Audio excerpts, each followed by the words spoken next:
Hello. It's Hello. TNT show, but Tracy and Tara this time.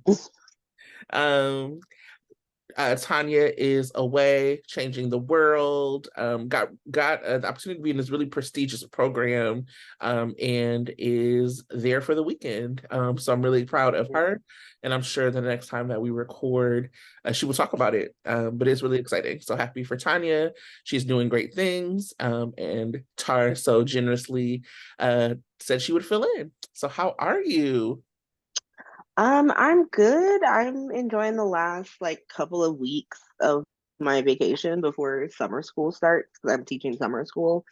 I went to Vegas. It was hot. Did you win money? Um, I won a little bit of money. My mom won a lot. We went because it was my mom's birthday week. Mhm. My mom has two birthdays. It's a very long story. Um, and so we went during the week because we can't we can't handle Vegas on the weekends in summer. That's nice. It's nuts. It was 115 degrees when we were there. And Unlivable. this is the desert. We could only go places that were like a block away. So we were staying at Paris, and like Paris is on the strip, and so like across the street was like the Bellagio and Caesar's Palace. So she got to see that. And then we went to the Van Gogh experience. But she won like $377 the first night she was there. She was just Okay. like, and I ended up winning. Like I lost a lot. I probably only won like $17 when I count my losses. But at a certain point, I won like $97. So it's like, okay, but I see how they keep their money. But it is so hot here in the Southwest. It's like people are just dying. Um, because that's the thing. I talked to a lot of people from like the South and the East, and I know it's very humid there, and it feels like you're in an oven and you're gonna die. You're actually in an oven here. Like Yeah. people are just dropping down. Like for some reason, someone's like, it's 117 degrees. I with no humidity, zero humidity. Let me go hike in Death Valley. Yeah. And they're finding people like only a few hundred feet from their car. One dude's tires blew, and I guess it was just it's we're in literally death. Okay. Well, move. Oh my God, that's Yeah. terrifying. Yeah, my family's from the South, so when it's hot, it's also very, very humid. Up here we had like I think an 80-degree day or something that was hot. But we're like, I mean, I've been like looking at the temperatures across the board for other places, but it's not been like that up here. So, but that sounds Yeah. very sad and tragic, and It is have to so sad. I think that part of it is that, look, climate change is real and it's happening and it's changing. And so people are doing the things that they're used to doing at this time of year when it isn't typically this hot. And so, I think that folks like we have to start making those adjustments. Yeah, I feel like a place called Death Valley is never a place you want to be. Like it's Never. called that for a reason. It's not a cute, kitschy name. No, I would never be there. Yeah, I would definitely never be there. I've just been really busy with like work stuff. I've done a lot of stuff over Zoom lately. Um, Mm. which is good, like at the beginning of the year, I listened to the Great Philosopher Beyonce and released my job. So it is like a blessing to be able to like still have work. But whew, I had just been, and they're still like letting off fireworks at like night in the week at club hours. I'm like, it's Tuesday. We don't want to hear your fireworks ever, anytime, but Tuesday at 2:30 a.m., I certainly don't want to hear your fireworks. And No. one of them was like so close to my house. Like I felt like it was above my house. I was just like nervous that like something was gonna catch on fire because it was so close. So Yeah, anyway, people do that here. People do that here, and plus my mom lives like down the street from Dodger Stadium, which mhm, does fireworks every Friday. mhm. And so it's just fight and then helicopters. Ugh, California, like we pay too much taxes to be hearing all this noise. I'm like, I feel so old. I'm like, I am the elder of the community. The elders want to sleep. I am the elders. Yeah. I feel like Edward Quartermain in like 2008, who didn't have time for any of it. Right? He Like, was like post Enduro condom scandal. He was like, I don't have time for anyone's shit, staying at home. why are you bringing up the ELQ condom scandal? One of the umbrella storylines of our time. I mean, why was that? Because we didn't have a podcast when that was happening, and so why did that happen? Because I remember watching it and I didn't know like what I was gonna say. I know you're super busy because like I do talk to Tracy every day, but usually I would talk to Tracy for like a few hours a day, and now that has not happened. Um, like you, me, Susie, Britt, we pretty much talk every day.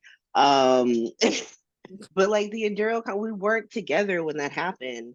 I remember thinking, so I was like 2021 when that storyline happened.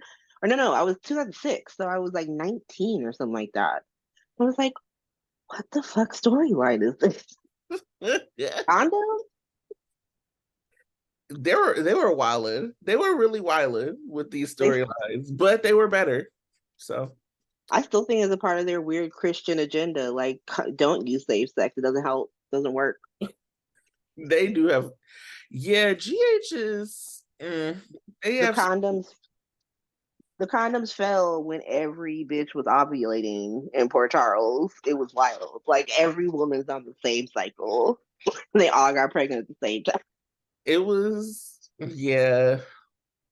I mean, but it's also like, think about like, you would think, and we'll definitely get more into this, but like they would take, I mean, it's just like there's no medicalness that's happening with any of these stories. Even remember when Maxie like miscarried and then got pregnant the same night? Like what? You remember that was the whole Yes, story of her like being the surrogate for Lulu and Dante. That she like and lost it, then she had sex with Spinelli, and then they were just like pregnant again. you had to be like, that's not Ron. Ron, look at me, Ron. Look at me in my eyes. That's not how pregnancy and fertility work. Even like the idea, I was actually reading something from somebody from the Soap Central writer who was like talking about a lot of that, even with the Molly and Christina story, you wouldn't actually like Christina actually wouldn't be a good surrogate. Like you want it to be somebody who has children, you want or who has had children before so that you can know what kind of pregnancy it would be, or like at least try to like guesstimate. You would want somebody who like it's just like a bunch of stuff that like wouldn't make her like the ideal person. Like they would actually discourage it. So it's interesting, like they just like don't even. They might use her egg, but they would definitely want to plant that in somebody else. But even that, like if you don't have any children, and then like you know what I mean, like it's just different, like you actually just never know with any of that, and like that hasn't even, I don't know, maybe it'll be brought up down the road, who knows, but I only say the like using that using her egg because they're siblings and I have a few same sex couple friends who will use family members yeah, yeah, for so sure, they can all be related. yeah. And so but I don't trust Christina because she's the type of person who seems like she would find puppies on the ground and take them home and stuff. So I don't trust her with any type of God, Chrissy. but Well, yeah, let's get into it so we can talk about it. right, let's get into the show. Okay, let's get into this I was recap. like condoms. I was like, okay, we're in there. So recap of the week. Please again go wherever you get your recaps. I'm gonna do a very quick one. Um, just some top lines for you. So let's start the week in Pine Valley, where Felicia is trying to break into Jackson Montgomery's safe while Lucy is flirting on their date. She is distracted by a hummingbird cake recipe, and they are caught. Jackson calls Anna for a little catch-up sesh and decides that she has convinced him to let them go because that's how arrests work. We also find out that Jackson handled Martin's divorce, but they leave us hanging with who is the person who Martin is getting alimony from. Speaking of Anna, she tells Sunny and Dante that she'll be setting herself out as bait to catch the person who shot Curtis. Dante is against it, but insists that if she does it, he gets to help. So we can snitch. You be the first one to snitch. I'm sorry. I'm sorry, Dante fans. Eddie Maine is about to pull a Pitch Perfect with her Nirvana knockoff in Rice Plaza when Tracy comes to shut it down. That was such a nice way of putting that bum fight.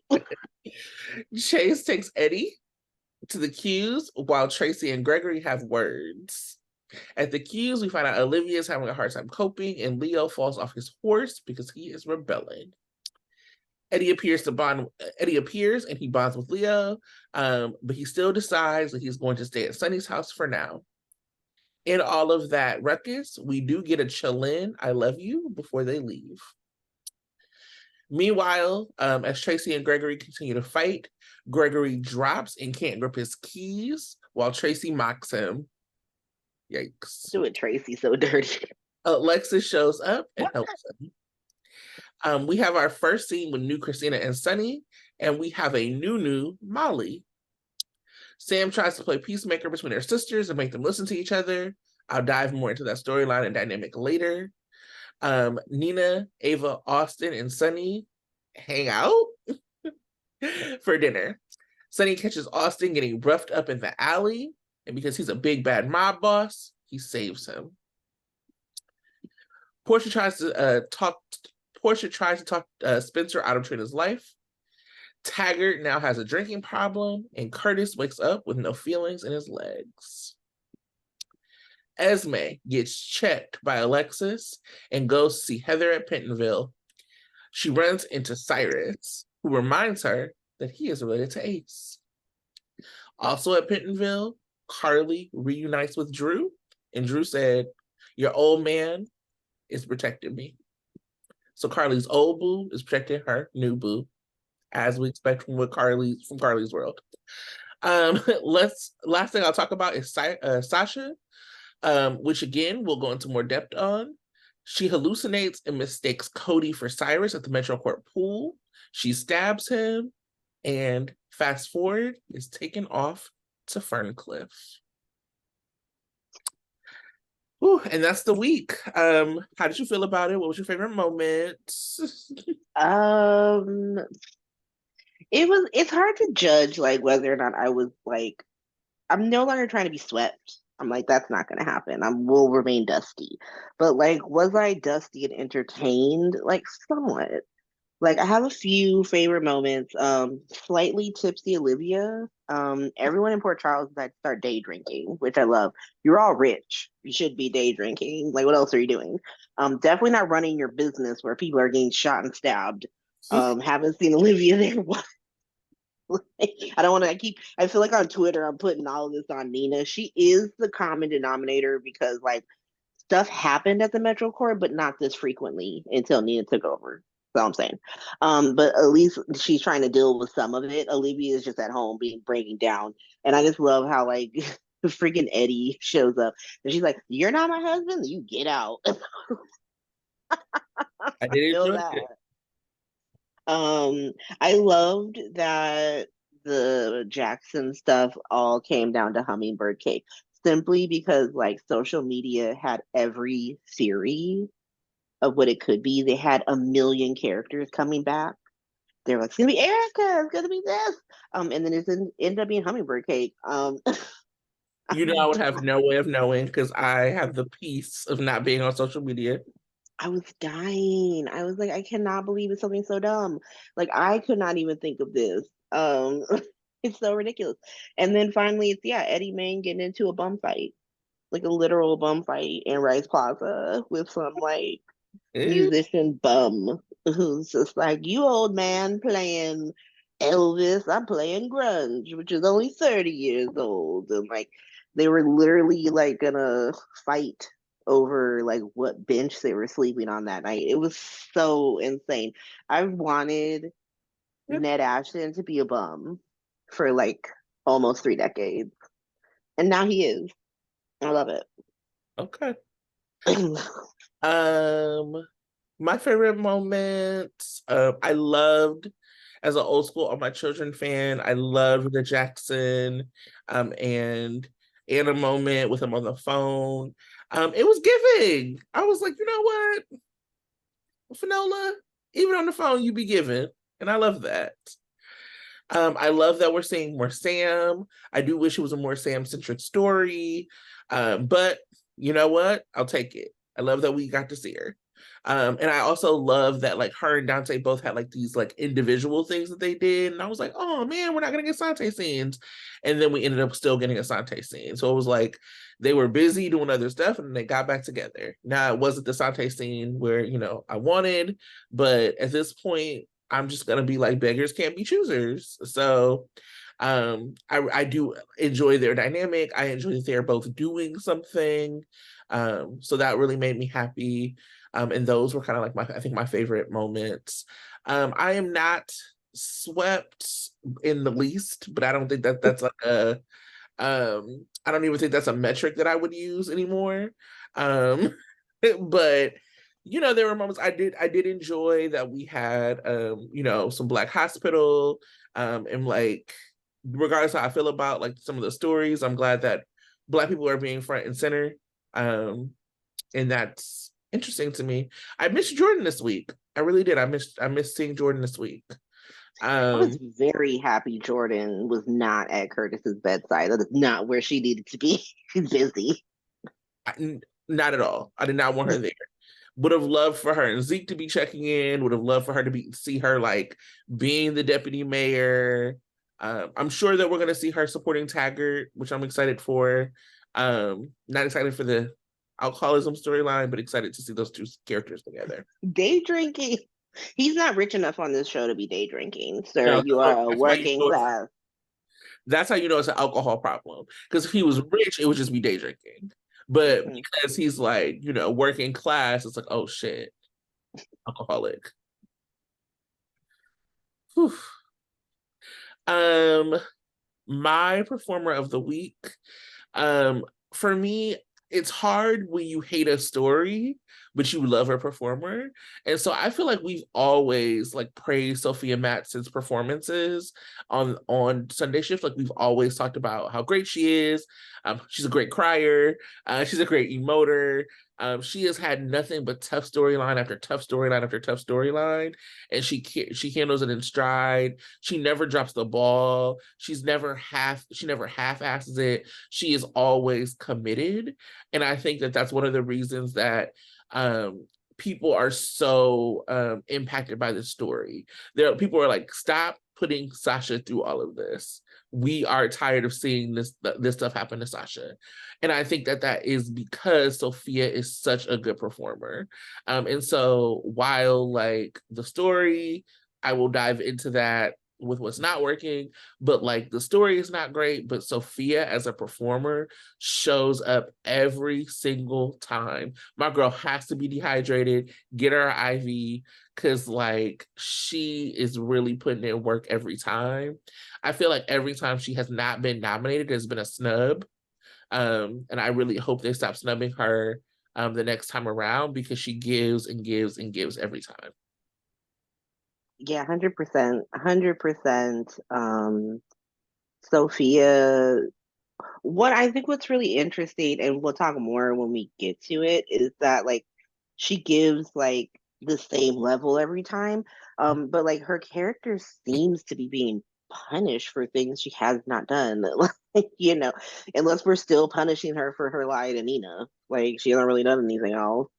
But she never, yeah, she just brings it every single time to the point where like she's now making other characters more palatable, aka stable baby. Yeah, Um, because like him being like the one person who sees this, and I don't know if it's because people are now used to Gladys and her bullshit, but like that's we'll get to it. The person I kind of want to shout out, and I already want to pre-apologize to Tanya when she watches this. Nancy. oh, Alexis telling fucking Esme about herself. yes. Weirdly enough, she was the perfect person to do it.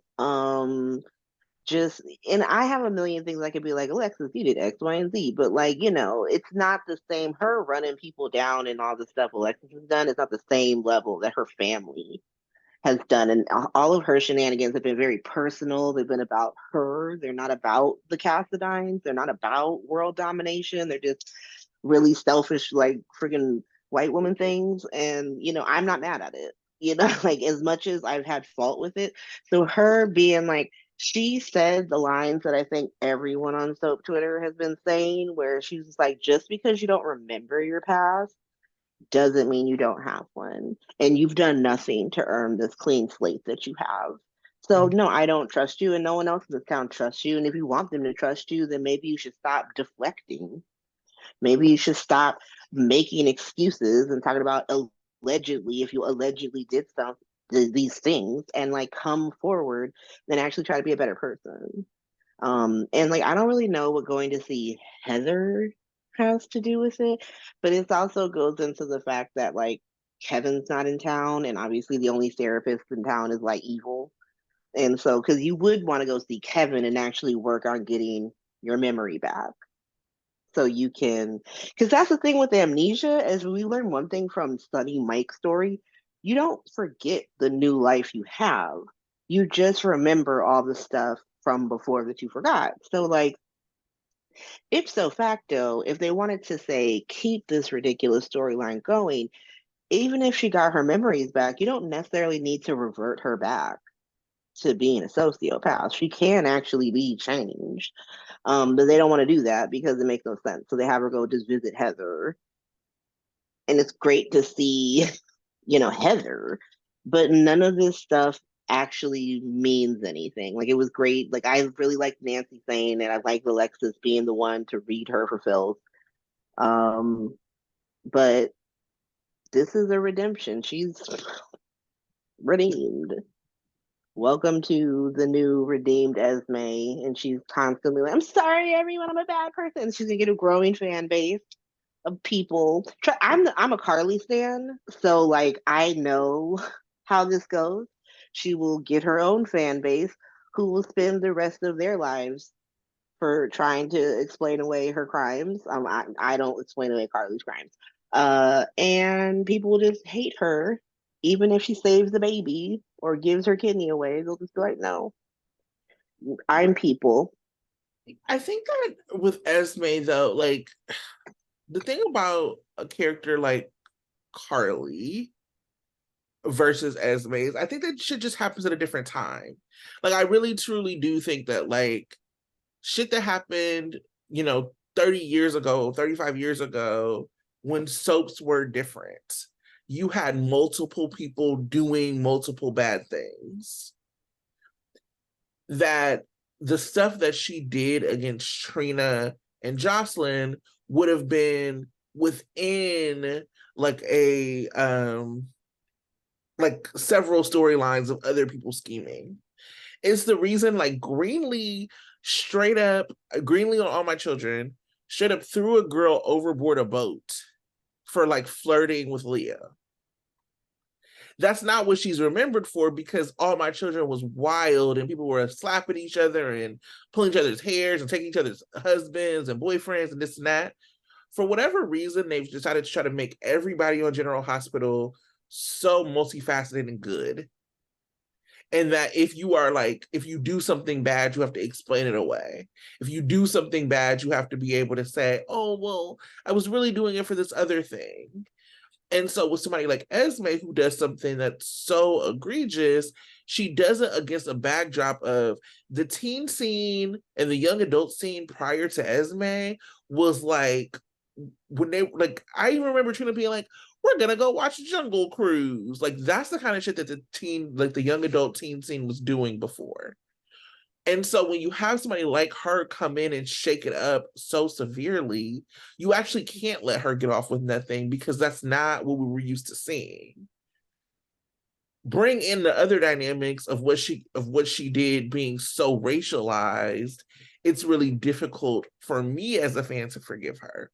But I think to your point, there are people who are like, she's a mother. she's this, she's that. Like, so there are people who have forgiven her. And that is a problem that the audience that I have a problem with, like the writers leaning into white womanhood so constantly. They do it with Esme, they do it with Nina. That once one of them drops some tears, all of a sudden everything is forgiven. Or if you say I'm sorry, they're given this benefit of the doubt. Whereas I think a character like Carly, who kind of stands in it, was like, yeah, I did that shit. And it was like unapologetic, and it wasn't like trying to find the out, and it wasn't. I mean, they do have her doing a little bit of that now, but as an actress, that's not what Laura does. She's very like defiant. That makes her somebody that people don't, I think, root for in that same way because she doesn't represent that same like victimhood, Mhm. in my opinion. Who knows? I could be wrong. I could be wrong. But for me, that's the way I see it. It's just like if you think about with Liz, it was like everybody around her when she like kept Esme locked in the tower. I was like, this is one of the most interesting things Liz has done in a long time. And then all of a sudden they took away all of her agency in doing it. Oh, well, Nicholas Yeah. manipulated her. Oh, she did, oh, whatever. Oh, this, oh, that. People like they had epiphany from the grave, write a fucking letter saying that, oh, this is what I would have done too. No, you wouldn't have. No. You No. you certainly would not have. And so like, but because she's like so apologetic and oh my God, poor, woe is me, it becomes like, oh well, let's forgive her. And so I think that same thing is happening to Esme. I know that I'm not really on Soap Twitter, but I will peruse like Soap Facebook and like just like when stuff comes up. Mostly because I had like a death in the family. And so all the old people are on Facebook. So I've like been on Facebook more, like talking to them. And so that pops up more for me. But like their conversations are so different and people have mostly forgiven Esme, and a lot of them are shipping Esme and Spencer, and a lot of them don't like Joss or Trina for like being opinionated, and like but they also don't like Portia. Like it's very, you know, it's different based on where you are. Yeah. Anyway, I will let you start. What's working for you with the show, with the storylines? What's working? Um, what's working for me, the one thing that worked this week for me, and I was like, okay, I like this, was Spencer hanging up on Esme. Loved it. I love. I was very worried they were gonna have him actually like listen to her bullshit. And she was just all like, nope. I was like, yeah, like, no, girl, if my brother's fine, we have nothing to say to each other. Go away. That was I wouldn't have had I mean, it's slightly into what's not working, but it's not what I have for it. Like Trina being the one to tell him the answer. Like I didn't like that, but I did like that her doing that. Like, no, you answer the phone. It could be about your brother, and it not being about the brother, and him being like, "Bitch, shut up." Loved it. More of that. And um it's fine if it's not in front of Portia because I'm actually fine. Like Portia's disdain of Spencer is also what's working for me because like I don't think that her disdain, there's anything wrong with it. I think the issue is they don't show that Spencer doesn't deserve it enough. And that would make the story more interesting if like we get to see stuff going down that she doesn't see. So, I think they've had moments, like there's definitely moments there, but like we don't get enough of them. Compared to like her being captured in a terrorist event, we haven't seen enough for like Portia to be out of pocket for what she's doing. So I think if we got more of those moments of Spencer putting Trina first and like, especially in regards to Esme, choosing to like humble himself in front of Dex, where you can see he's getting mad, but he chooses not to. Like more of that. That would be great. So that worked for me. Yeah, I mean, as far as I actually don't see anything wrong with what Portia said as a parent. Like, part of what is supposed, I mean, I think that they are writing very poorly. Like, the writers are writing things very poorly. But I think that part of what makes couples like exciting or like cements couples as being important is like being able to move through opposition.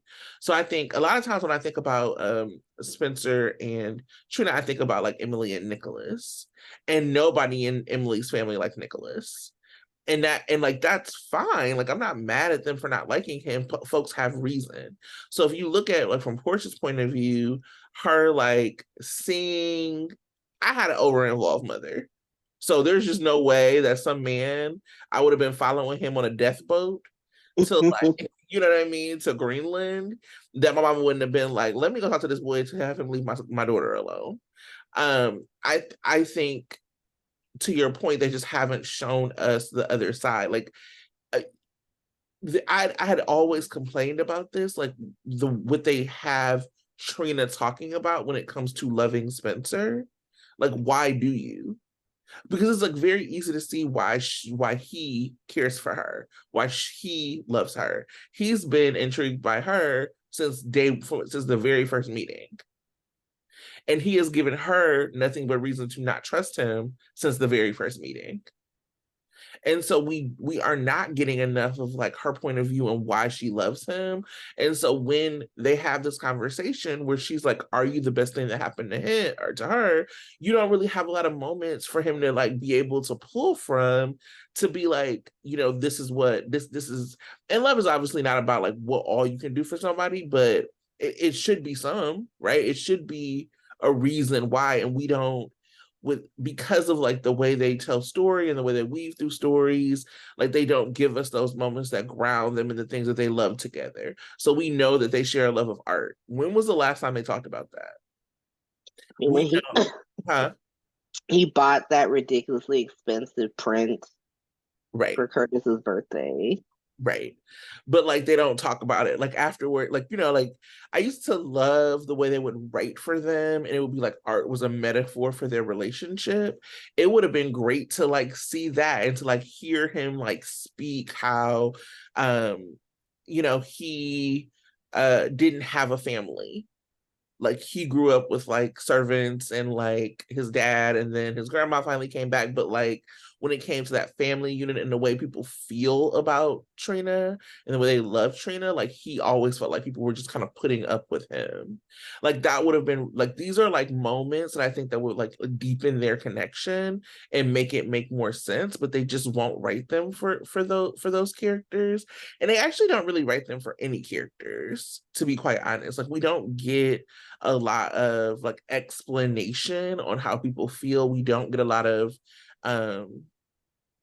of point of view, except for like when it comes to this Davis girl story, which is not working for me. And yeah, which is not working for me. I'll actually go into why it's not working for me.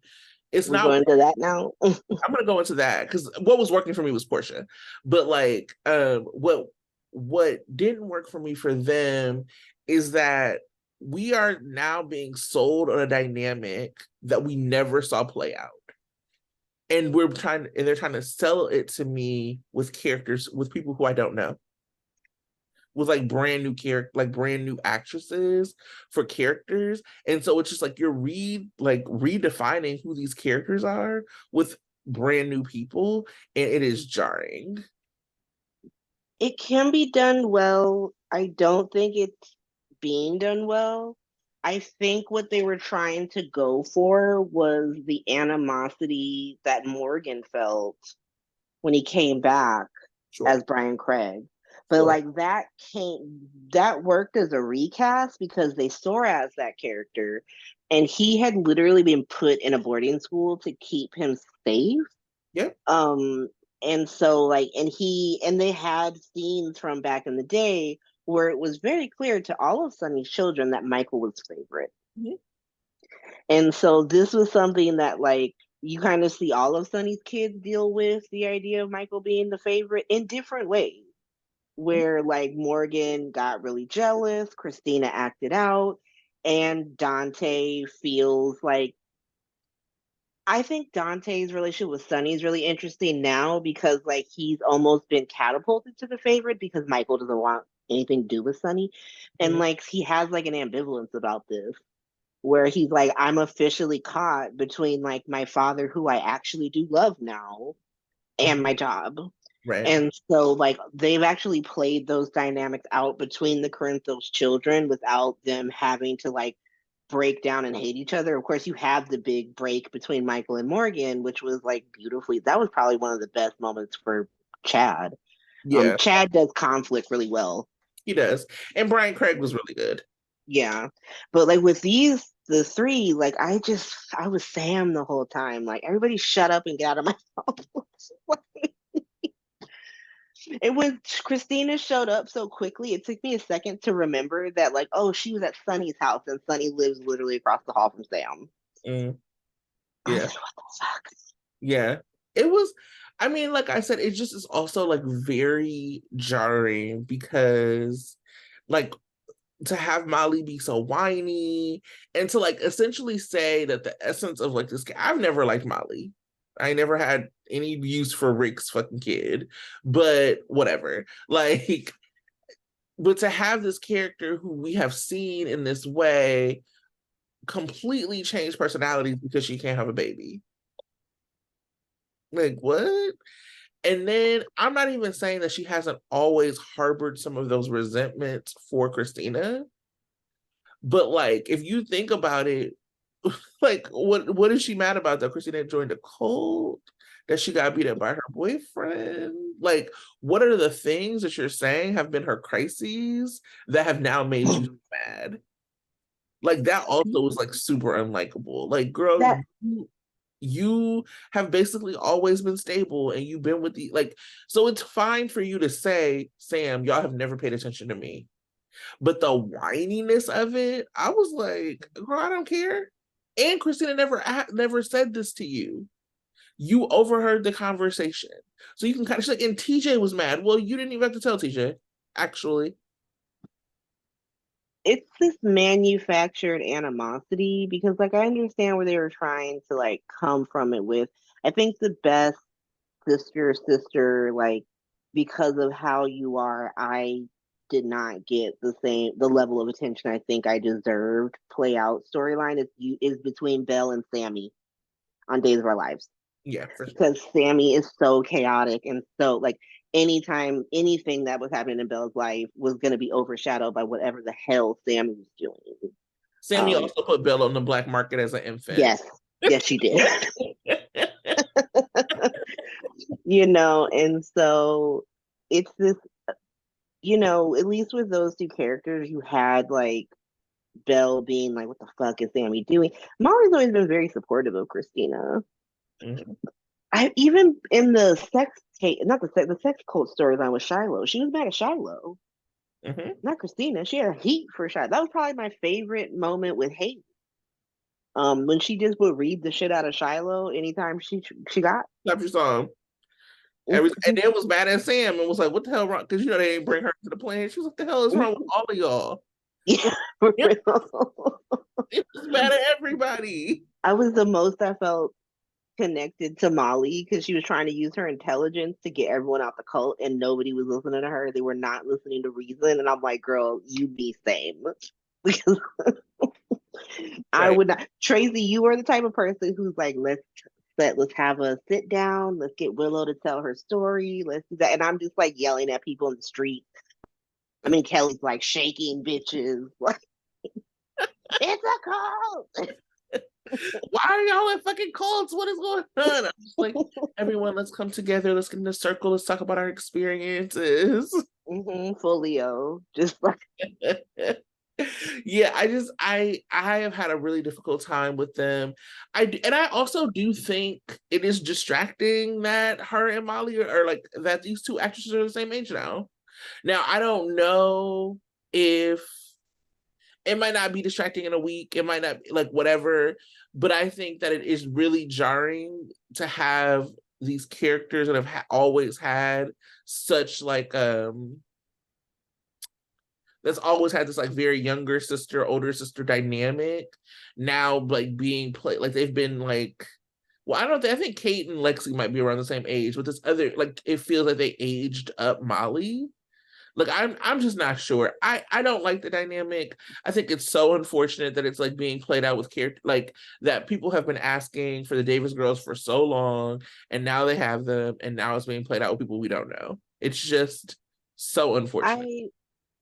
I I did feel bad that 'cause I saw that the new Molly's brother was on Facebook trying to explain stuff.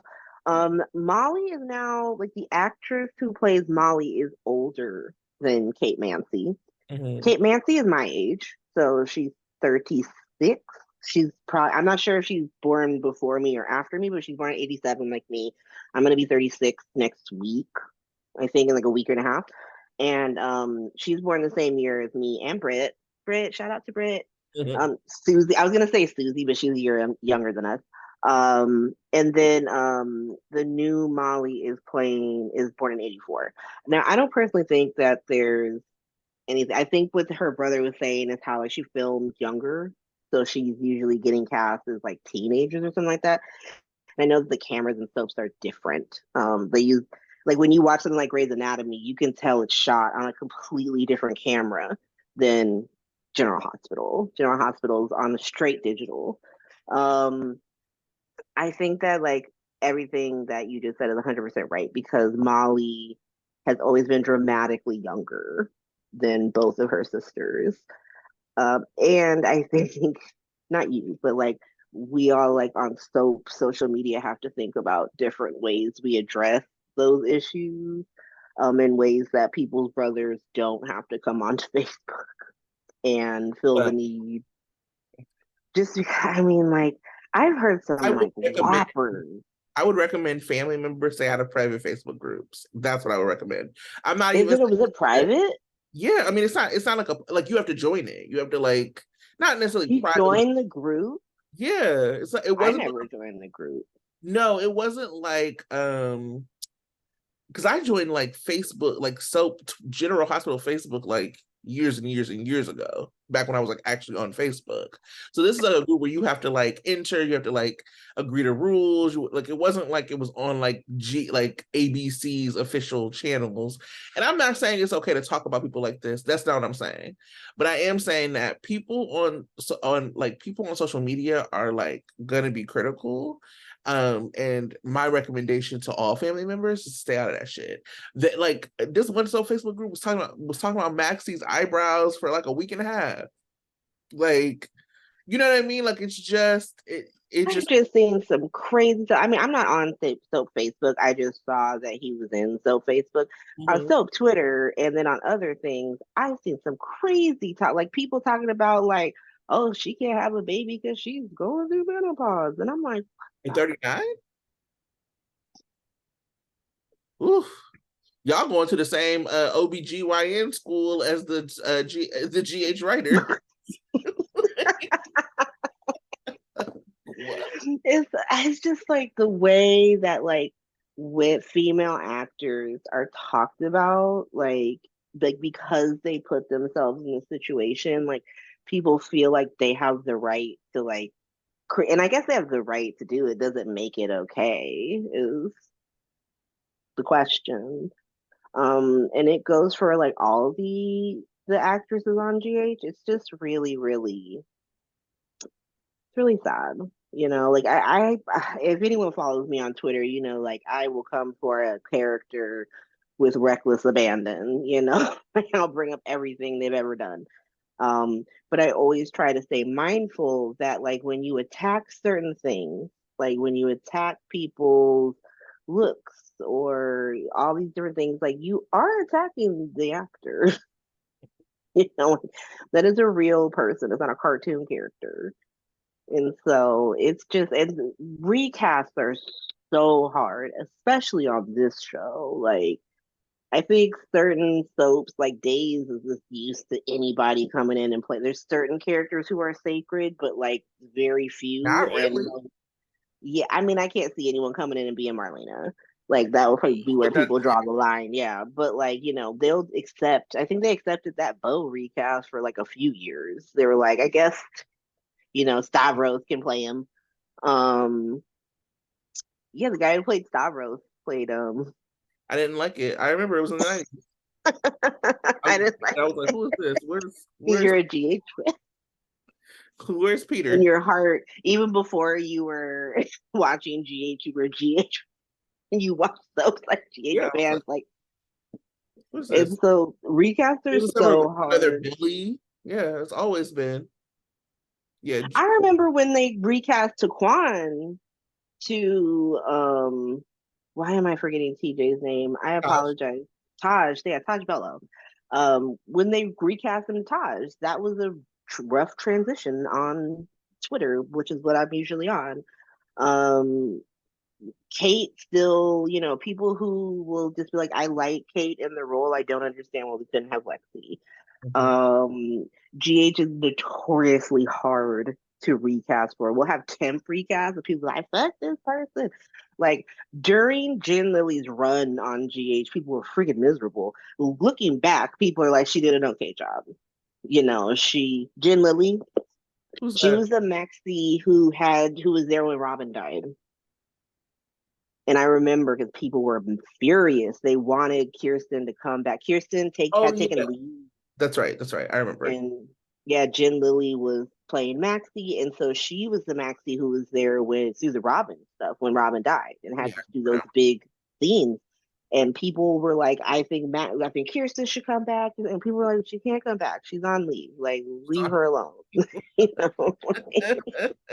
And so it's really really hard, and all of the criticisms, like especially the ones that Tracy brought up, are super valid, and I don't know the best way to like conversate about them without potentially hurting the actor's feelings. So I'm very mindful of that I'm asking people a hard task. I'm just saying mindfulness is always good.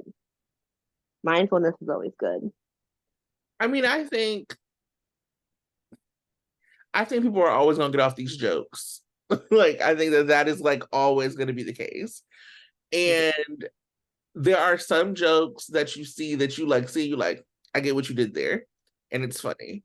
And there are some jokes that it's like, we can, like, it actually speaks to not being able to actually be really funny without being cruel. And again, I have not, I very, very, because I follow some soap actors on my like For You page, every once in a while, like something soap Twitter related will come up on my screen. But for the most part, I really have like separated myself from it. And I will say that I do enjoy the show a whole lot more without seeing so much negativity. Yeah. So I feel. But I guess like, oh wait, did you talk about what's not working for you? I did not. I have a couple of things. Let's Run them see. down. It's like I had to pick the Spencer thing out of the hat because I don't really think anything's working currently for like what you were saying earlier about how they watered down all the main cast members. Like we used to have like villains on this show to put the show in perspective, right? So you have people like Carly and Sunny running around, scheming. And then like Jerry Jack shows up as like a terrorist and takes the whole town hostage, and it kind of puts what Carly and Sunny are doing or have done in perspective. Now, because they want to like just give us that perspective throughout the show every fucking day, Mhm. it kind of makes all of the bad characters come off as like cartoonishly bad. And so like the scene, and I know that this is not what they were going for, it's not what anyone meant, and might just be me personally. When Black Goon came in during the like Sunny and fucking Nina Austin Ava scene, when he came in, I was like, this is giving all sorts of racism for no reason. It's unintentional, right? Right? Because like like, Ava was like, why is this person coming here? We're trying to have fun. I was like, damn, Ava, let the man live. It's like he starts going cartoon villain immediately. And I'm just like, what the hell? And now Sonny's got like tough talking in this alley. And I'm like, why is this all so goofy?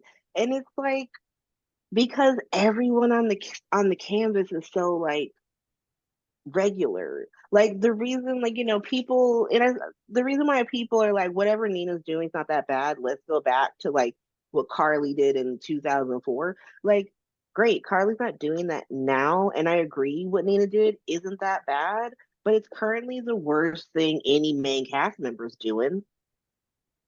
So whose fault is that? Mhm. Like, whose fault is that? Carly's not doing anything. So I can't be mad at her. I would love to be fucking like protecting her from whatever scheme she got into, but she's not doing anything. The only people doing things are these like cartoon villains they create. Like you bring in like Heather and Cyrus and Ryan, and they're so cartoonish. Faison like a cartoon when he came back a few years back, because you don't let any of the main cast do anything that's that bad. Like the worst thing, like everybody was like fighting for their lives for Carly to go to jail forever for the crime of insider trading because she didn't go to jail for whatever the hell she did to their fave in 2006. She's only insider trading. And she's not even really doing that because then you had like a really good point about that. Oh yeah, that like the companies that were involved in that are not publicly traded companies. Insider trading it refers to the public market. So like if you buy stock in Starbucks or something like that, you're not going to have the same insider information that like Howard Schultz and his buddies have. And so if Howard Schultz decides to like tell his buddies that he's going to do something that's going to bump the stock of Starbucks up, that's insider trading. That's what that is. Like Carly bought into Aurora, which is owned by Drew. It's owned by Drew. It's not owned by anybody. Like the company that had an IPO drop was Deception. That's And right. so to be honest, you should be having the like corporate espionage story with ELQ and Aurora, and the insider trading story was Deception. But Mm. I didn't make a big deal about it when it happened, and I realized it like I think halfway through the story because this is the story we're fucking telling, right? Whatever, this is the story we're telling. Let's just go with it. Um, Everybody wants to nitpick about, you know, I don't think me nitpicking about the characters being watered down is a nitpick. Like they are watered down. You can't even have real conflict. Like Carly's not doing anything. Nina, whatever she's doing isn't actually that bad. Like, oh, she called the FCC or the SEC. Ooh. Who cares? She kept a man from his family for 6 months. Anything she does after that is really just golden. And so, like, I'll laugh when Sonny overreacts to it, like he usually does. And I'll be quick to be like, so keeping you from your family for 6 months was fine, but calling the SDC, that's a fucking bridge too far. Like, I'll still make fun of it, but it's ridiculous. So that's what's not working. What's also not working, this Sprina's addition into Black Hospital, it's done wrong. It's not, Spencer shouldn't just be disappearing from the hospital. Where'd he go? Why did he leave? Yeah, then the conversation he had with Portia, it was kind of like it seemed like maybe he got called home for Ace or something. Which is great. I think that Then one, Trina shouldn't have gone to Curtis's birthday party. I don't think Trina should have anything to do with Curtis. I think that she should still be mad that Curtis made out with Jordan. mm, She didn't, according to the story they're telling, she didn't want him to be her father. She has a very ambivalent relationship to him just before her mom even got with him. And so, like, what should have happened is she shouldn't have gone to he should have got shot. She heard about it. Dex goes, she stays with Jocelyn. Jocelyn's like, you're not gonna go see Curtis? She's like, no, like, fuck him. That's not my dad. Like, then like Spencer comes, like Jocelyn calls Spencer. Let's get Jocelyn as a good friend, calling Spencer. It's like, you should come see Trina because Curtis got shot and she don't want to see Curtis. And then you have like 2 or 3 days of Sprina and Nick and Spencer being like, listen, I understand all of your deep feelings, your strong feelings about Curtis and your mom and all this stuff. But like at least they're not my family. Like, look at my family and what they do and blah, blah, blah. And then you have Trina showed up to the hospital. And so when you have Portia go off on Spencer, we have 2 or 3 days of him convincing Trina to be with her family, to love these people, and Portia somewhat looks out of pocket because she's not there for it, right? She doesn't see Spencer being her champion. They just do this story so wrong. Like the parental stories used to matter. There used to be a reason why you kept a parental secret. There used to be ambivalence towards finding something out. Like with Sam and Alexis, it was the fact that she blamed Alexis for her daughter and her brother dying. And so she didn't really want to tell Alexis. With TJ, Thomas was a war hero, Sean was a murderer, Mhm. right? It's ambivalent. With freaking Michael and AJ, he's had heard his whole life that his father was this evil man who didn't love him. And now here's AJ in his face telling him that Sonny and Carly are liars and they stole you. Like, that's what made those stories good. They took everything that could have been good about Trina and Curtis and the paternity reveal and was like, never mind, we'll just have her be okay with it. She's going to barbecue, she's going to It's birthdays. so weird. Why? I don't. It's weird because I wouldn't have mind her at the birthday party. Like, it's not even that I mind because like they do have the kind of relationship where she would show up, but I think that there's something that's really weird about like even going further back where he was like trying to protect her and overstepping with her father. So I think that like with her father Taggart. And I think that Mhm. there's something so weird right now about the way people are regarding it. I feel like the only person who actually is able to say that Taggart's her dad without any like stumbling over words is Portia. Everybody else Mhm. is like her father or her like it's so like Taggart has been her father, her dad, her everything for 21 years. So we find out Curtis is her biological father. Why she wouldn't even be calling him dad yet. She just found out. So even when she was with Taggart, it was like, oh yeah, my mom and Curtis. What is the stutter? That ain't your daddy. Like that's not who he's ever been to you.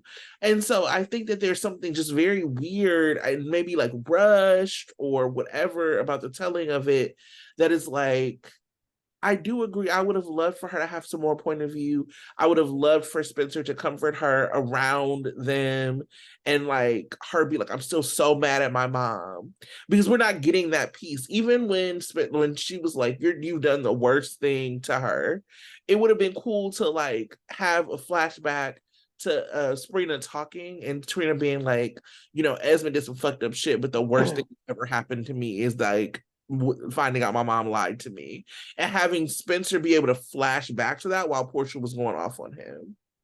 But right now, she's acting like it really isn't that big of a deal that like Portia kept that from her. Like it's just such a weird.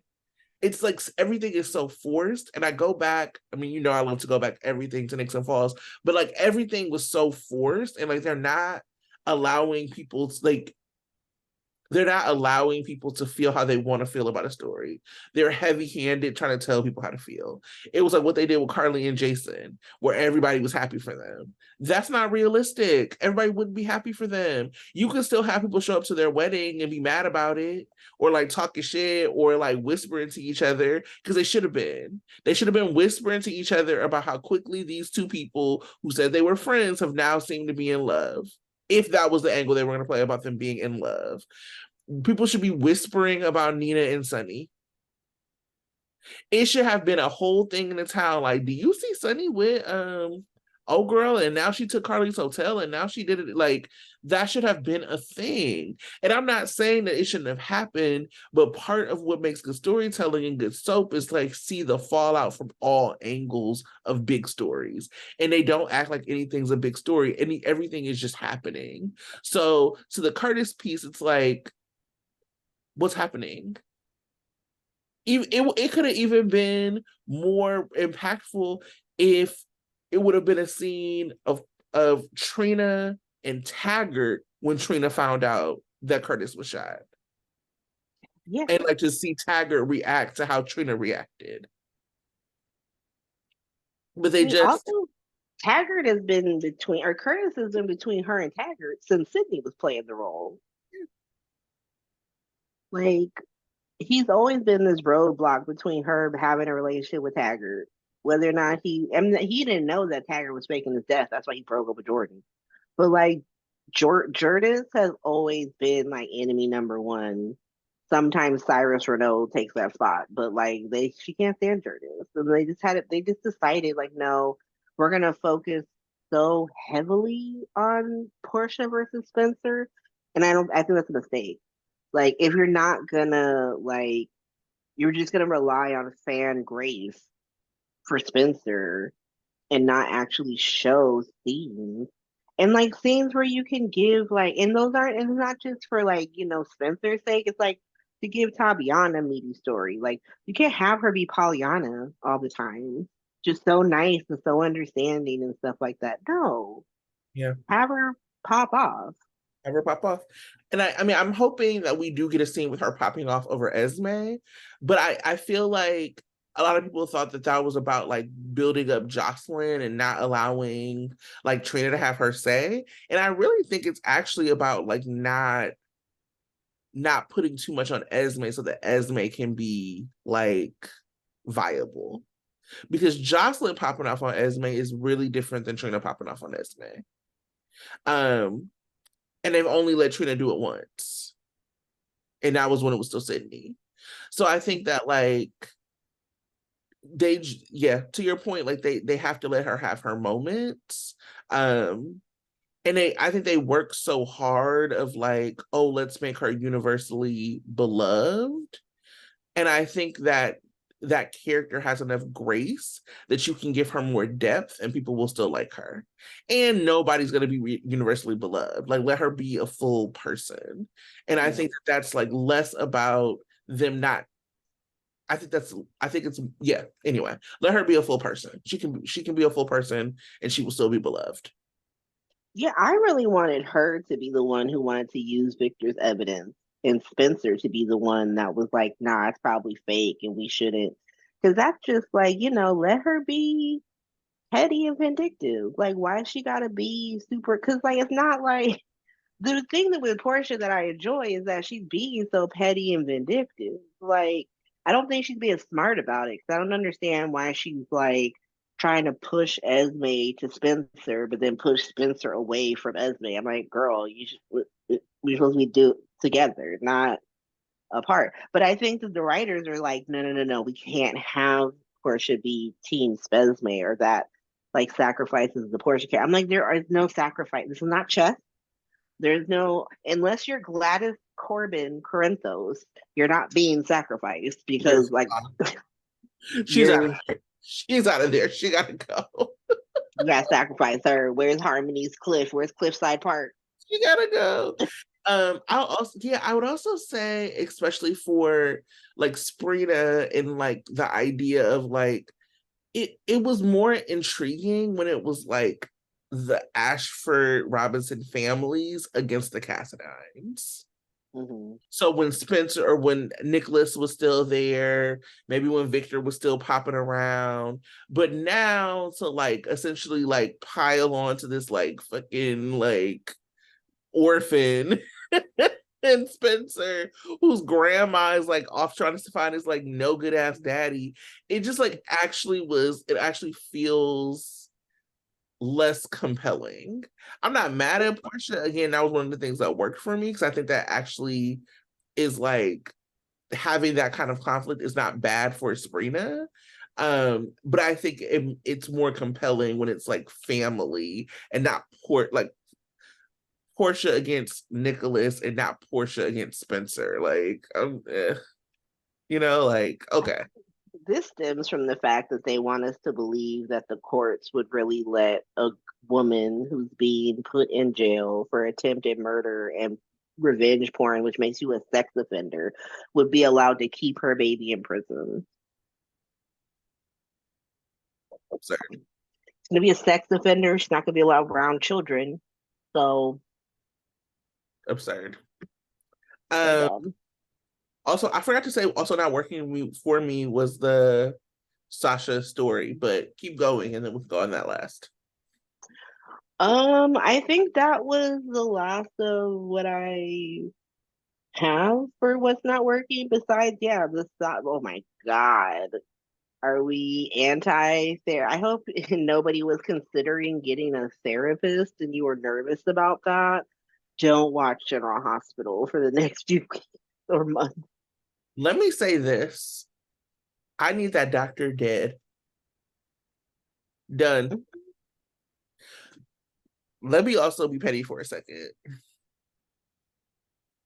So Sona was at this dinner. First of all, Sunny has just been all around town.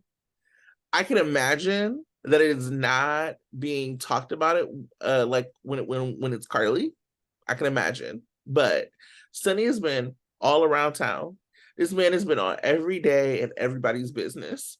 He was in the Anna, Dante, and Sunny scenes. Not necessary. Anna and Dante had it. We actually need Sunny, but okay. He was in, like, he legitimately is everywhere, taking care of everything with his hands in everything. And he gets this call when he's sitting there. It's like Kim, Nina, Ava, and Austin. And gets up like, I gotta go. And Nina's like, where are you going? He's like, I gotta go. Sasha's in trouble.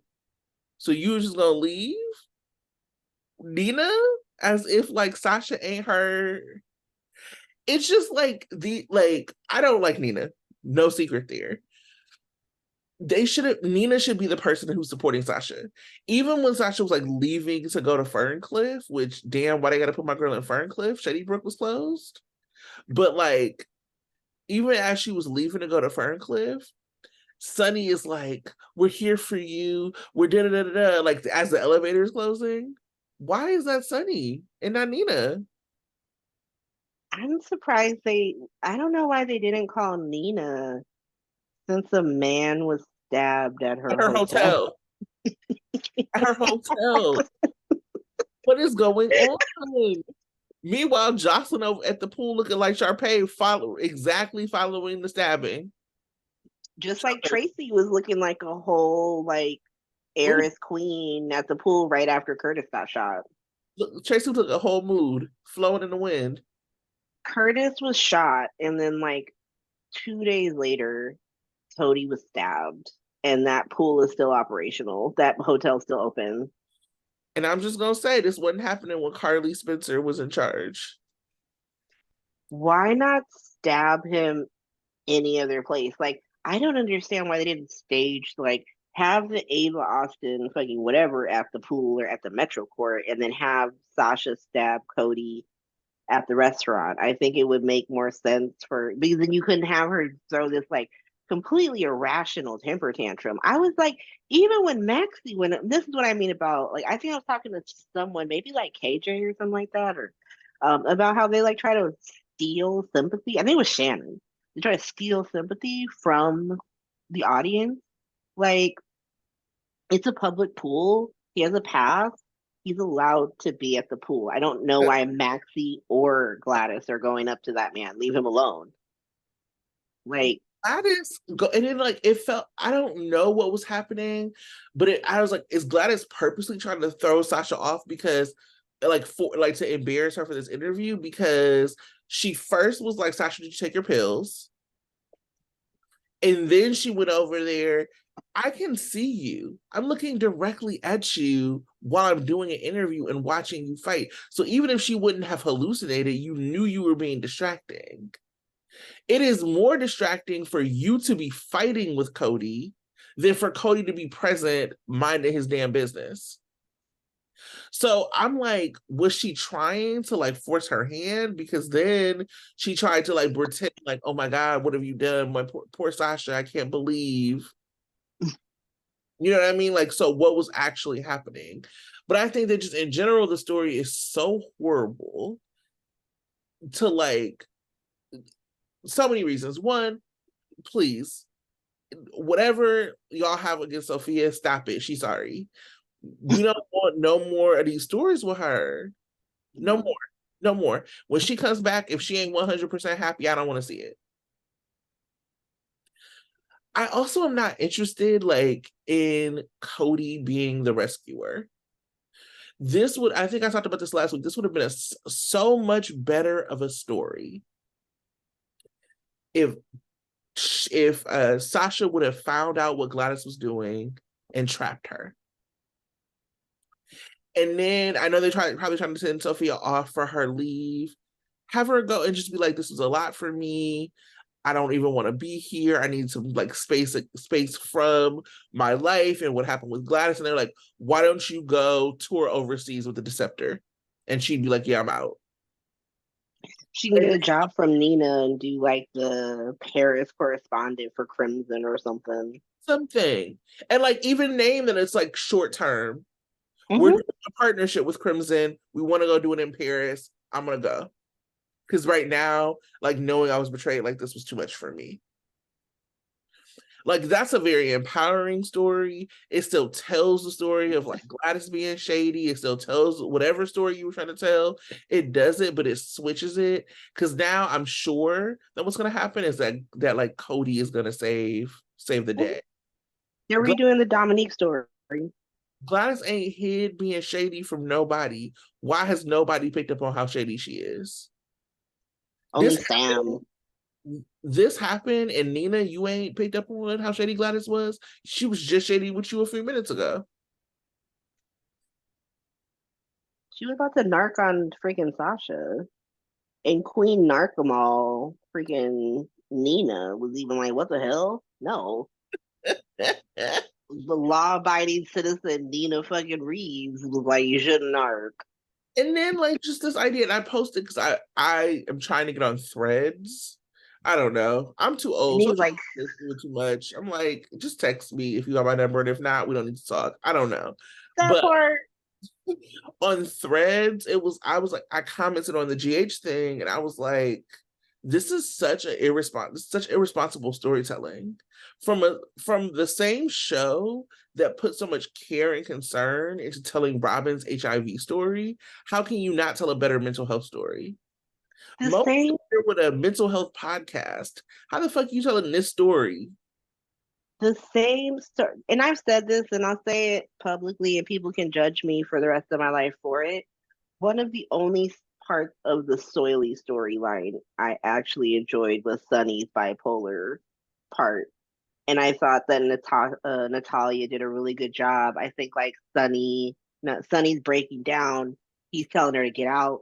Jason and Carly show up, and like Emily just starts popping off, like you guys are doctors. Like he needs medical attention.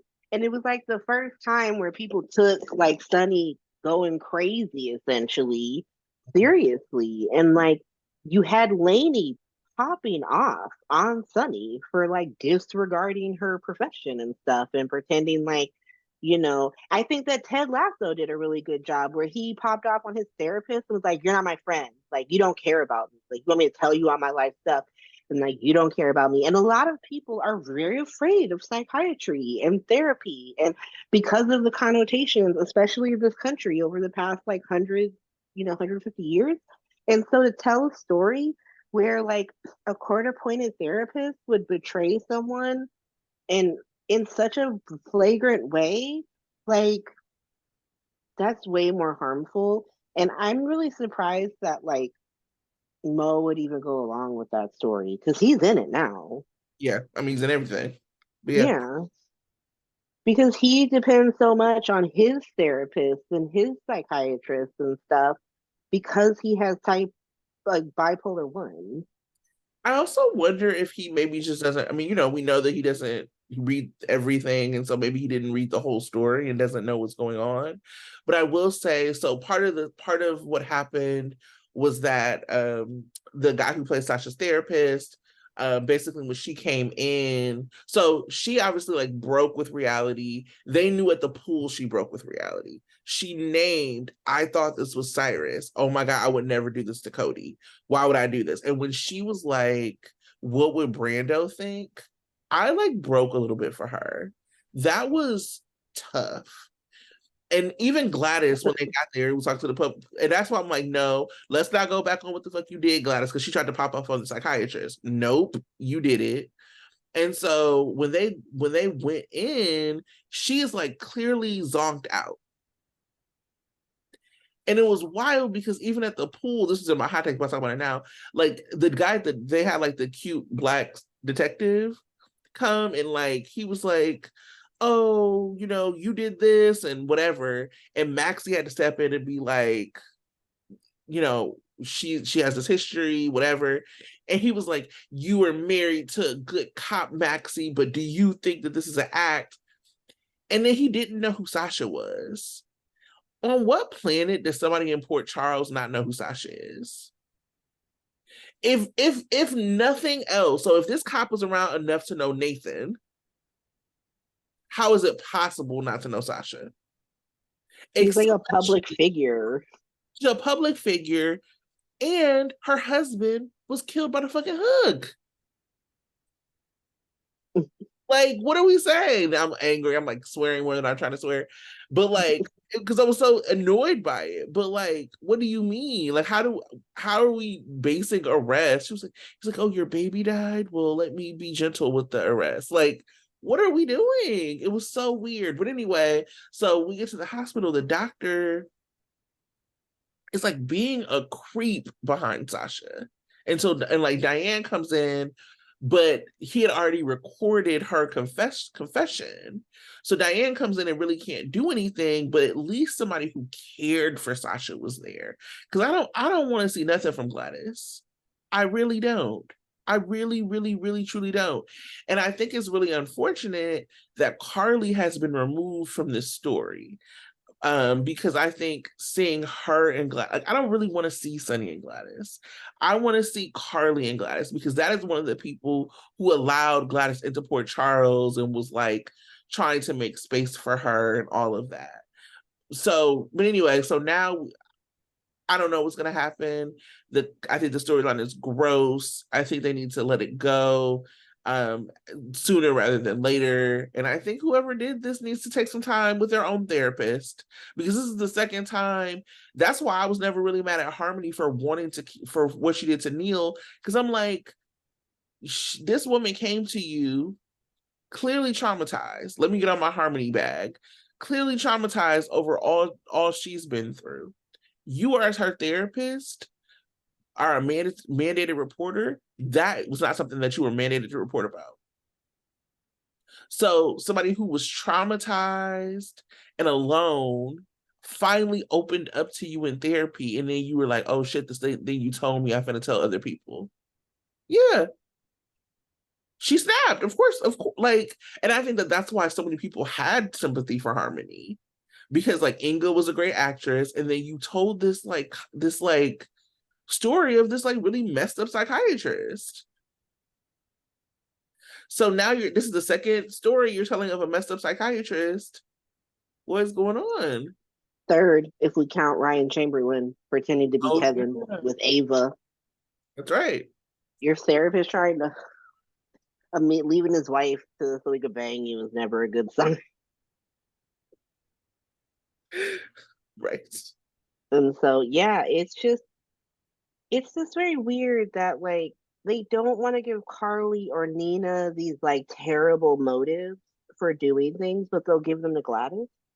Right. When people have more grace for Carly and Nina, and they act like, well, if we don't do this, if we don't show Nina being sympathetic for no reason, or Carly, I'm just following Willow's orders, then they'll lose their support. No, they won't. No, they won't. No, they won't. I supported Carly hiring Brooklyn to drug and rape Dante. It wasn't one of my finest moments, but I was like, well, he's a snitch. you know, like, it's not one of my finest moments. I'm not proud of it, but like, I wasn't gonna not stand by my girl, and so like, and then you have, Nina did what she did, and she got cheered on the whole time on certain segments of each social media. So like, you have to trust your audience that like will stand by these people. I was cheering Elizabeth the hell on when she was keeping bitches hostage. I was like, I love it. It was the most I liked Elizabeth ever, actually. I I love every time she brought up like what you did to my son. I was like, yes, be petty, be petty. I loved it every time. What I stopped liking is when she was like backtracking on it. Yeah, like, oh, I'm gonna go snitch on Nicholas and like, I was like, then me, classic Elizabeth. hmm I was mad. I was like, of course you did. Like, anyway. yeah, Well, it was so irritating. this actually takes me into like I wanted to have just like a brief conversation. So we found out like from following one of the GH writers that we are at the end of our stockpile. So obviously like SAG and WGA are on strike. As we know, Hmm soap opera actors are under a different clause of SAG, so they can still work, or still required to work actually. And but the soap writers are gone. So our new writers will be scabs. And so the scab writers start next week, or like their scripts start next week. Um, whew.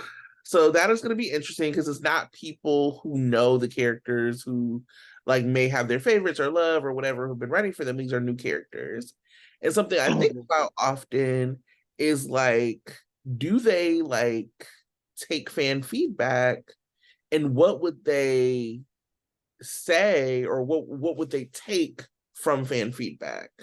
I'll give an example, and like so I remember kind of like during the like earlier days of Sprina when Esme was there and like they were making Trina like the fifth wheel. A lot of people were like, we need like, even if I was one of the people, I'll say this. I don't know if it's a lot of people. I said, we need to show her as desirable. Like, this right here is not okay with me. And I would love to see like another or a few other young adults like pop up and like be interested in Trina. And that was feedback that was taken. And then we got Rory. From what I've heard from my sources on Soap Twitter, the scab writer actually does know the show. It's one of the directors, Gary Tomlin. And so it won't be someone who doesn't know what's going on. It will be someone who is very plugged in to what's happening day to day because they direct. And he used to write, I just looked it up. He used to write for like One Life to Live and All My Children. So he does know well, he's a producer for All My Children, but he knows the Agnes Nixon universe. I think that like what worries me and what I've heard a few people worried about is like, what if it's better? What if it's better? Oh no. You don't want to you don't want to like fucking, reward scabbing, but I think like people are like if they're on chaos scripts, then they might actually start doing more interesting things. I think a lot more stuff's going to get dragged out. I think be prepared to see flashbacks from 2 days ago in like 3 minutes of them Oh yeah, because like they did with COVID. hmm Yeah. because they're going to try not to scab as much as they can, I'm guessing. So it's going to be a lot of rehashing.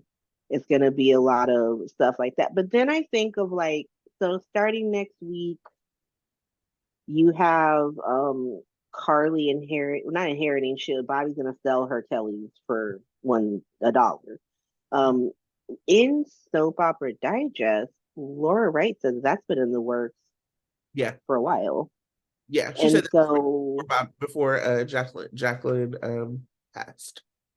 breakdown writers and script writers do like day-to-day shaping of stories and they do dialogue, but they don't do arcs. They don't do where stuff's going. So I'm assuming because Frank said he had plenty of like not necessarily scripts but like ideas, so I'm guessing the stories have been plotted out Mhm. where they're supposed to go. Now I'm guessing Gary Tomlin doesn't have to necessarily do any of that shit. But we're not in the beginning of any of the stories. Like Curtis just woke up. You have like Carly now dealing with like aftermath of Super Insider Trading, Willow and Nina's relationship. That's tied to this Eddie Maine storyline, which was started under Chris and Dan. And so like I imagine they have enough story plotted out to get us to November sweeps. Because there ain't no fucking way they're ending that Eddie Maine story until November, Dude, until the Sona wedding. They've already said, Sona's already said that they're not getting married until the fall. And so as soon as Sunny said it, I was like, so we're not getting a resolution to Eddie Maine until the fall. yikes. Sorry, Leo. Leo's the only person I care about in that story. Care Like, about me. but yeah, so I wonder if like how much they're gonna deviate from existing like where Chris and Dan originally wanted to be by November. That's what I wonder. But I can't see them starting something new. Like it's really gonna be like how do they drag this shit Mm, until November? Jesus. well, let us see. And like have it be what was that? I think I was talking to Kim, maybe KJ from Jex Anonymous about like we gotta like break this down into like several people can break into this wedding because like she just wants Nina running out of her wedding like she did from Valentine. And I was like, we can have terrorists break in like the Christina, like the Julie and Alexis wedding, the Julexis wedding, terrorists break Yeah, for that in. way. And Yeah. Curtis gets he's pretending to be paralyzed and then he's not paralyzed and he saves Trina. And then Nina and Sunny start to get married, and then here comes Eddie Maine, now Ned Ashton once more, kicking in the door. Like we can resolve all the stories at the Sono non-wedding. And then just to put a final nail in the show, they'll have Sona still get married, and then I'll officially quit watching this show. I'm, I I'm mean, so mad. who knows? Nah, I wouldn't. I am so tired of saying Sunny. Holy, bro, you gotta be somewhere else. You gotta get this man. Like, I want to go over. Shout out to Emmy who does like the episode counts. Maurice Bernard this year has been in 93 episodes. Cynthia Watros, 85. Nicholas Chavez, 79. Laura Wright, 76. Tabiana, 74. And then in the 70s, running out the 70s, is Eden, 71. So that's the top six people. So the difference between, in the top six, the difference between Eden and Mo is 22 episodes. Like, bro is on all the time. I'm just like, I need a break. It doesn't even make sense for him to be there. This is another fan feedback thing. Like, people, and this was, I think, not, and this is also like, well, I think it's like really interesting, especially with Twitter, like transitioning to X or whatever the hell Elon is doing over there. Um, I always wonder, like, I think in other really big shows that have people like live tweet or whatever, Twitter is like where they get their feedback, right? With soaps, I actually don't know because Twitter, like Twitter conversations look different than other conversations. Twitter conversations look really different than like Instagram, look really different than Facebook. And I think that Twitter is also one of the few places that you actually are actually having back and forth conversation, and the goal is engagement.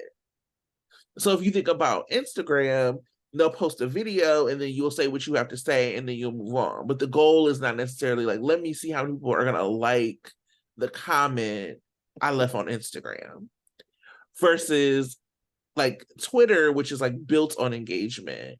So you might say something that you might not even care about, or you might like leave out some feedback because you think something is popular. It's really easy to like create kind of cliques of people to like make it seem like, especially something like a soap opera that has like a limited viewership, to like believe that something is more popular than it is. So like if Mm-hmm. everybody's watching Insecure, everybody's watching Insecure, right? And so like you're live tweeting that. That's not necessarily about like, oh, I'm building my following based on whatever. It is different when you are like watching something that is like more niche, like a soap opera, So then you'll say something like, say, you think, okay, Sona's popular on Twitter. I'm not going to speak against Sona, but I'll speak against these other things. And so the feedback that somebody who like maybe just like is going to social media for feedback would be, oh, seems like people really want Jason and Liz together. It seems like people really want Sona pop like Sona, and people really want Carly to be like Sarah Brown again, or whatever it is that people are saying. Um, and so I do wonder like what that means as far as feedback for the show. I have always wondered what that means. I mean, I always think back to Kristen. I think it wasn't this year's GH conference, it was the year before, where they just flat out, or maybe it was like their People magazine interview, and they just flat out said they don't listen to social media. And like, I believe them. Like, Yeah, not me. that's what I'm saying. The difference between them and like these new writers, right? I think that like in the moment, like one, you have to be able to like it has to be something that is fixable within the next few months because it's not like you like say like Britt Martina, she's been on Sunday Shift before, and she's from PC Rewind, and she has spaces on Twitter every Thursday, and we'll do speculations and we'll say what we want to see, but and every once in a while, you'll see like, ooh, that's something that I think is for me, definitely. And maybe it is, but it had to have been something that was fixable in the like future. If you're mad about something that's playing out as we speak, you're just gonna have to stay mad about it. It is what it is. Like it's already filmed, it's already done. Like there's people who are mad about like finding out from Soap Opera Digest that Carter's gonna inherit Kelly. Okay, well, you're gonna have to stay mad because it's already done. If Soap Opera Digest is reporting on it, it's done. It's recorded. It's finished. That is something And that came across my feed. I was like, they were like, it should go to Luke's kids. Y'all like Luke's kids now? I know it's the selective Okay. championing of Lulu fucking Spencer and what do they call him, luckless or whatever, and he's abusive. But now it should go to him. I guess we'll give it to new blonde Ethan, like bad criminal Malfoy. Ethan. It's just like super ridiculous, and like I'm not even saying you can't feel that way. Feel how you want to feel. It's also doesn't matter how you feel. Like write all the same pieces you want. It's already happened. Like people are reporting on it. This isn't something that like might happen down the line someday. Like it's happening, and so I can understand them looking at, say, the Finn and Elizabeth story, hearing from people like I said, I'm on Twitter, so I don't know if it was on the other social medias, but like seeing people on Twitter being like, this is abusive, like this is not it, this is not like everything you're having been doing is trash, and then being like, okay, we can hear that and we can actually fix that down the line, and you actually see them doing that. Like, and for them fixing it is having the inverse happen, where instead of Finn just aggressively trying to date Elizabeth, it's now Elizabeth somewhat aggressively trying to date Finn, like being talked into it by Terry, but then just showing up at the Metro Court randomly for shooting. Um, that's fine. That's clearly from Twitter. Recently this week, because you didn't bring it up, but I can already see we didn't talk about it, and Britt being like, "Really? We didn't talk about Shaylin." Oh yeah, You can yeah. tell that how they shifted Shaylin is in response to like Shaylin fans being like, you know what? I'm not actually on Chase's side, so you might as well give that up because I'm Team Brooklyn. So you better find a way to make Chase Team Brooklyn or fuck Chase. That's obviously something they adjusted. Yeah, I know. I said because I'm usually working on Thursday nights, but I went that which is when Brit spaces are. But I had said, and I know a couple people had said in that space that the thing about Chalene is like nobody wants to like be sitting on eggshells with this couple always, right? Like people actually want them together. And so if Brooklyn is like doing something schemy, we don't want to hear that like the next time she makes a mistake, Chase is gonna walk away. And I do think that like the way we saw them play out is because of the feedback, where Mhm. folks were like, nah, we're actually really good on that. Um, excuse me, like we're actually really good on that. And him saying, look, I've been too rigid. I'm willing to not be so rigid. I actually don't need to know everything that you're doing. So he told her, I don't actually need you confessing. Just come to me if you need help. And that's important for their relationship. Yeah. I think the same thing happened. We talked about this before. Um, when Nina like essentially like shamed Bobby for being a sex worker, and some like women like us and a few other people were like, "Yo, Bobby was like underage when that happened." So it's more than fair for you to like come for her for like being an adulteress or whatever. But like, let's be really fucking clear that like one, sex work is work, and two, like she was exploited. And so Mhm. then we saw months later down the line when Carly was in Jacksonville, she like defended a sex worker. And so I do think that those things I do think that like people how upset people are about Trina. There have been, I don't necessarily agree with every point, but I do think that there are real points that were made around her agency, her voice. I do think it was a little bit more like people were like, she ain't got no voice last week. She got laryngitis. I think that's different. But like, like her voice, like her being like in a like a parent that is like really romantic, her not just being tragic and not having tragedy after tragedy happen to her.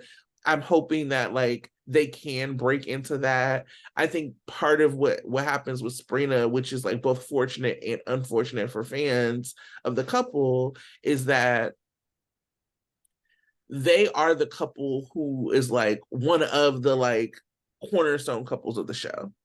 That when you think about the show or when they're like advertising the show, this is one of the couples that they're pushing forward. And so because of that, it means that their milestones become like milestones for the show. So other couples can kind of be like, I love you. And that's like, fandoms will like rejoice and like we will be like, yay, that's great. But like Sprina's first I love you, which should have come because it's clear these people love each other, is like something that's going to be on the cover of a magazine. They're going to be like, next week, Spencer and Trina say, I love you. Check, like that's going to be the thing for them. And so while that's like cool for like Tabiana specifically, I love seeing a young black girl, especially a dark-skinned black girl on the cover of a magazine. It also means that like some of their milestones as a couple are like slowed down because they're like trying to align with like sweeps or different things like that. Um, but I do hope that as like we should probably have to deal with Taggart, be dealing with Curtis, we do also see her getting some good stuff. I would love for her to hear her boyfriend say I love you. I would love for them to like have their first love scene. I would love for all of that to happen for her as a character because I think that's important and there are important beats for her to play as like a soap heroine. Also, I think that like just as we've been saying about like whether or not they're taking the feedback, it's got to be feedback that's doable. And also, it's not going to be instantaneous. Like I feel like people will want something, and when they don't get that in like the next week, they assume it's never going to happen. They're like, we got to do this, or it's never going to happen. Like they probably heard you the first time, but like at least 6 weeks of the show's already been filmed, and so you're not going to see results for at least a month and a half. Right. And that's like if they get on that shit quickly, like any adjustments that have to be made like weeks later because it's already filmed. Like if you're seeing it or if you're hearing about it in a soap trade, it's done. It's not like this is where they're going in a few months. It's they've already filmed this and this is happening next week. Yeah. And so the thing that kind of like with me when I see a bunch of think pieces about shit you heard in soap opera digest, okay, great. That's how you feel. Valid. Who cares? You can't change anything. And this soap think piece does nothing. It's like if you're that mad, like what is else there to do? I guess write your soap think piece and fight a bunch of people on Twitter, like about how it's right. And I think that sometimes think pieces are done to like express frustration. Again, I don't read them.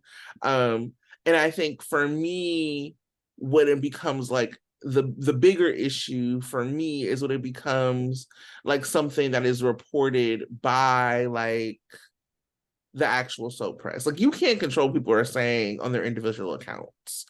But when people who have like access or people who like get like a lot of eyeballs or whatever are like validating it, it becomes like, what y'all doing? And that becomes like the thing for me because people want those clicks, people want whatever. And so instead of leading conversation, they follow it. And I think that becomes a problem. So I remember there was like a point in time, and I like called that on the show a couple times where, we get Soap Opera Digest, and like I share it with you and I share it with like a couple other people, like I get the digital copy, and we talk about the articles. And so people get to write in these letters, but I was saying what was interesting to me is that every single week it was like people like bashing Joss or bashing Carly. And I'm like, is this like the letter? Are these only letters that you're getting, or are these the ones that you choose to like build a narrative around?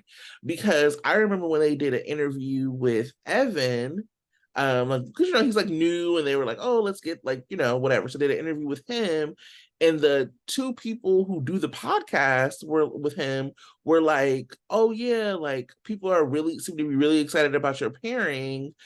Aside from Sprina, this is like the pairing that we get the most like mail and feedback about. So then why is this something I'm not seeing more of? Why is it like being like, so you know what I mean? Like, what is it? Is this like a couple that nobody wants to see? Or is this a couple that people are clamoring about, like a newer couple that people are clamoring about? I like Jex. Now it's different for me because I'll throw Dex away in a minute. I like Jex because I like Joss. And I think they have good chemistry. I don't think they have a good story. I think very few people have a good story. But I'm not gonna allow like what other people like to dictate what I like. But I do think that like there is something to building momentum and like supporting folks that comes up with soap press, like normalizing couples and normalizing like that's a lot of people tried to do that with Sona. Like soap press tried to normalize Sona, and people were like, "Nah, we're good." I think what I was trying to say is that like I taking it back to the other thing I was saying about like being able to change or like the feedback that people take, right? Is that like sometimes people confuse the think pieces with like real things that can actually get real change. Mhm. And like oh well, like if I write this think piece about some soap opera digest thing I saw that I'm mad about that I have no control over, right? I know I have no control over it. It's already happened. It's already filmed. And then they add it to this, like, this is just another way we're disrespected by the writers. Like, no, no, we're not. We're not. Like, and you're just upset about something innocuous, just like I was upset about Sunny banging Nina on a boat. Stop trying to make it like, oh, this is the Sasha story where they're trashing psychiatry, or this is the Liz story where fans aggressively trying to date her. This is Esme framing a black girl for a fucking revenge porn. No, it's not. It's just you being petty and upset. Write your think piece, have fun with it, but like also know that this doesn't matter. Or maybe it does. I never know. You never know what people are watching. Again, I won't read it, but have fun. It's Leo season today, so I'm going extra chaotic. Yeah, I mean, people can have fun. I mean, I read Dylan's piece. I loved it. Dylan's piece was amazing.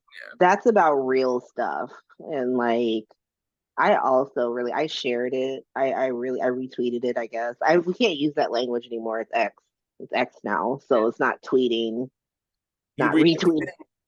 You reaxed it. I reaxed it. Um if amazing. you haven't read Dylan Dylan's piece on massage noir and soaps and stuff, you should go read that. That's actually real and something that could have a real impact and we can make real changes around. So just to clarify, I definitely was not talking about Dylan's professional think piece that she had printed. Yeah, I posted it in our show notes from last week. So, but yeah, amazing. Let's get into these hot takes because I am hot and I need to be off of this. Same. My air conditioner went off and I'm not sure Ooh, why. that's ugly. No, thank you. It didn't break. It's on automatic to pop on and I think it thinks that the temperature of the room is cool and it's not. No, no, thank My you. Nest is deceiving me. Well, in Oakland, we don't have air conditioners What? because it doesn't really get hot like that. I mean, I think maybe like rich people have air conditioners. We have windows that open and fans. No. Against the law to not have air conditioner in certain parts of LA. Well, yeah, but it's only 70 degrees here, so just sunny. Um, I only have a couple of hot takes. First one, Lucy's revenge dress, everything. So It good. was. She's so good. She looked so good in it. I loved how much they talked about how good she looked in it. Go, Lucy. Lynn and her rancher body. I played The Sims 4 Horse Ranch, and I need my sim to be on the same level as Lynn. Boom. Do you have any? I should have asked, do you have any, or should I just go? No, I mean, like, it's mostly hot take. I can't believe that Hummingbird take took Lucy down.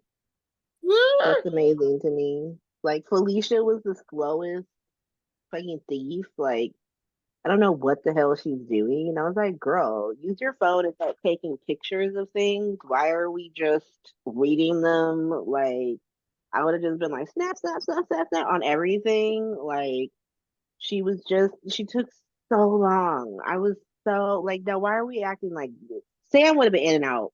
She would have been in and out. She would already be back on the road to Port Charles while Lucy was ordering the hummingbird cake. I have that in my hot takes. It's hilarious. Olivia was talking about this fundraiser picnic, and I'm like, is this the same fundraiser picnic that Ava got stabbed at? Mhm. Yeah, that was the first annual. This is the second. This is the This second is year number annual. two. Don't get stabbed on the corner main grounds. How's Heather gonna break out of Pentonville and stab some more people? Maybe Eddie Maine can perform. Speaking of, grunge versus Maine might have been the worst verses ever. You didn't like it's a bum fight.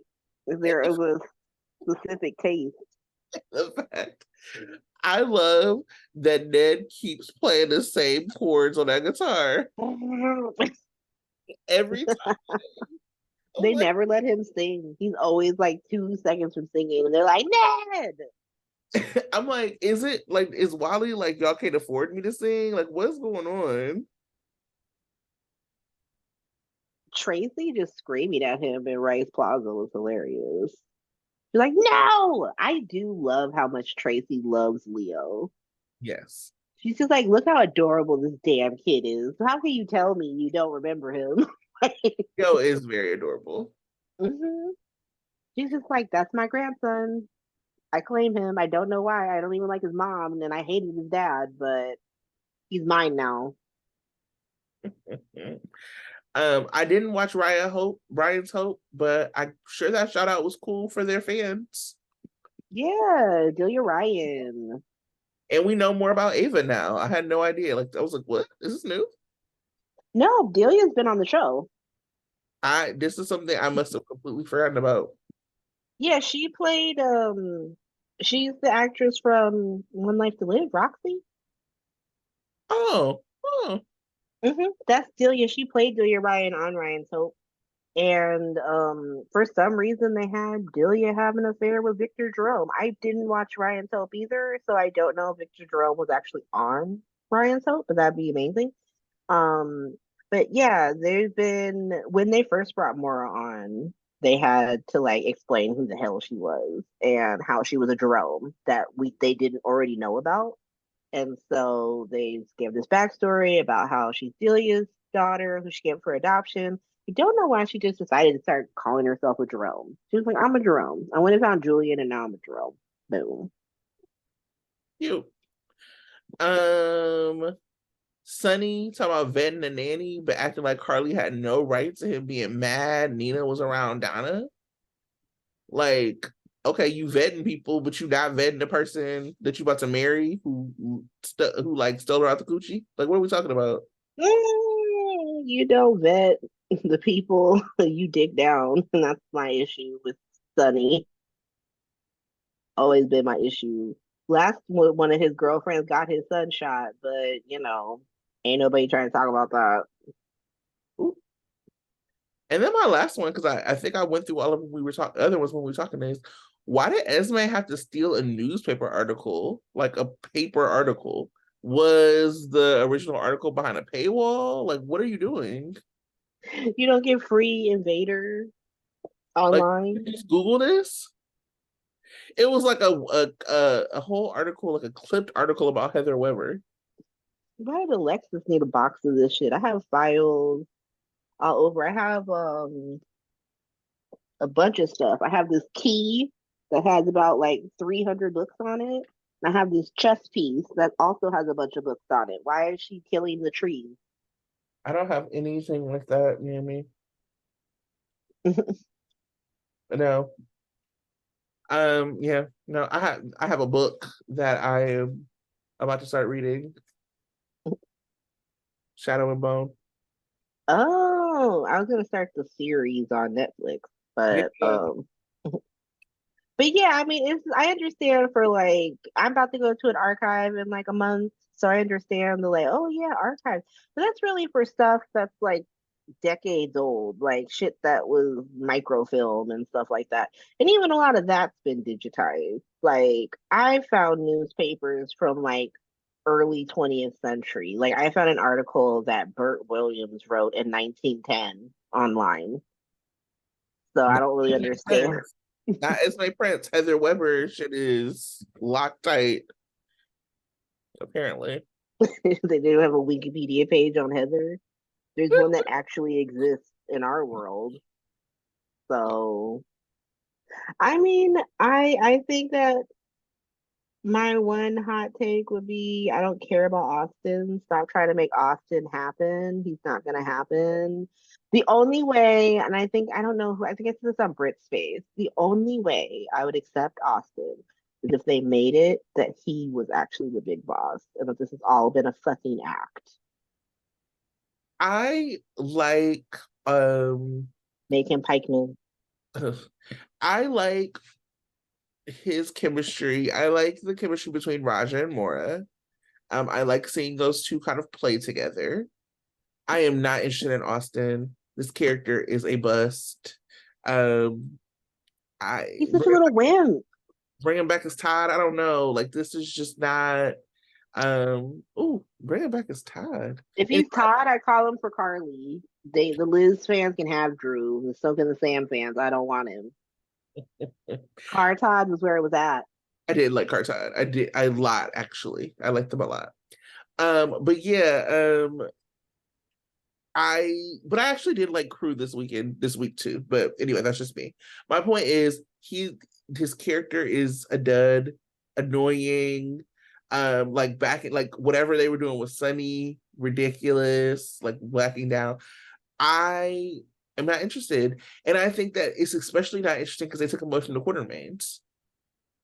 How you got a whole Quartermain, but he ain't never around them.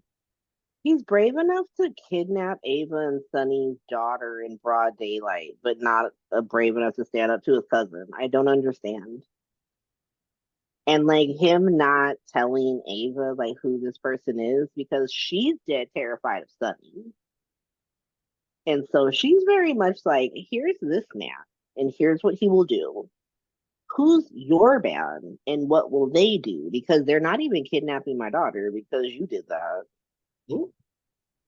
And so, like, their conflict doesn't make any sense. Like, Rojo would have chemistry with anyone. I think he's just proven that he's a really reliable actor and like he'll get into like he actually him Austin and Maxie were just always a poor fit, but I didn't think neither of them were giving. I thought they tried really hard, it just didn't.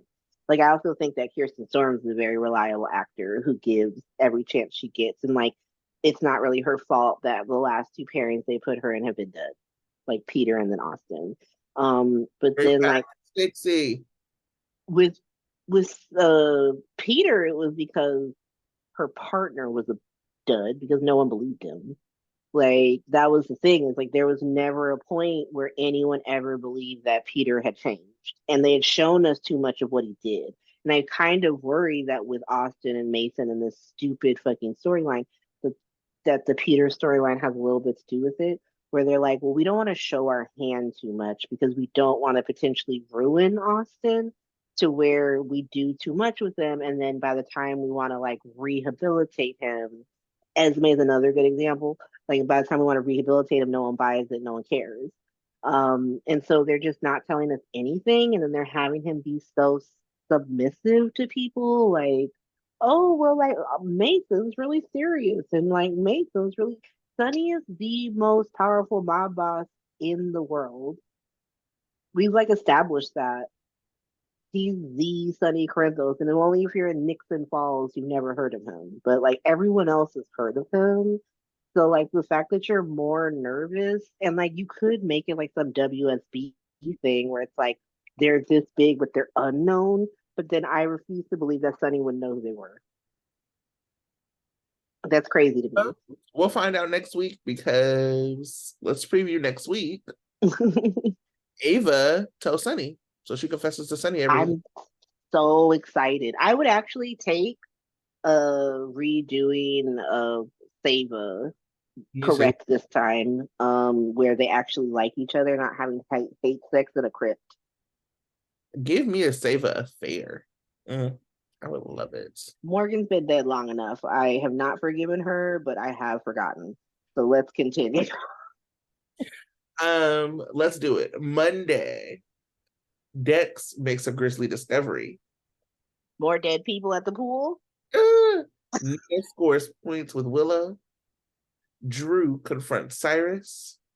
Sunny walks in on an argument. Carly shares big news with Jocelyn. So we know the argument that that Sunny walks in on has to do with whatever is happening with Ava and Austin. So on Tuesday, Ava comes clean. Liz and Finn go on a date. Fizz rising. Sunny advises Dex. Brooklyn issues a dare. Portia tries to provide comfort. To Curtis? He doesn't deserve it, girl. Leave him.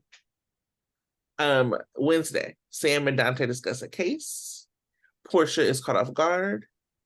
Michael and Willow affirm their love. No, Sante affirms their love. Oh, the show does this so wrong. Continue. I'm sorry. I'm gonna stop interrupting. Dex briefs Jocelyn. Ava has some explaining to do. Thursday, Finn offers counsel. Maxie considers a move. Portia opens up to Liz. Gladys delivers bad news. Nina encounters Carly. And finally, Friday, Laura and Valentine are on the hunt. Christina visits Molly. Ava has new reason to worry. Trina advises Joss. Michael and Carly catch up. I can throw Friday away. Um, Oh, go. um, I don't know why we have like Milo. Nobody was concerned that Milo didn't love each other. I'm We pretty sure don't need. they bang. Okay, Yeah, that's just a trick. I don't know. should he be banging this person post this close off of post getting bone marrow? I don't know. All I'm saying is, why aren't Sante banging? I don't even like Dante, and I think he's a snitch, but I would rather see that than fucking Milo. I'm sorry, KJ. I love you. I love you. I respect you. You know, I've never been a Billow fan. They love each other. I liked him better with Sasha.